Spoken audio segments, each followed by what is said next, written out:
Kaya sa tabi lang. Bayad.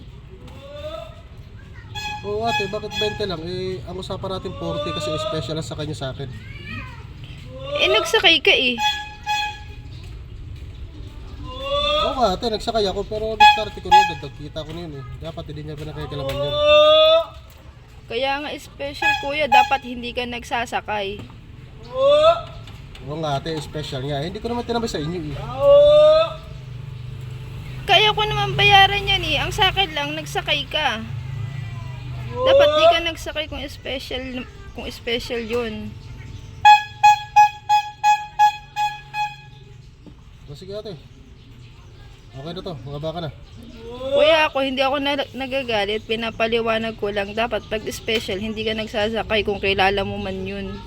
O sige ate, alam ko na. Sige na, baba na kayo.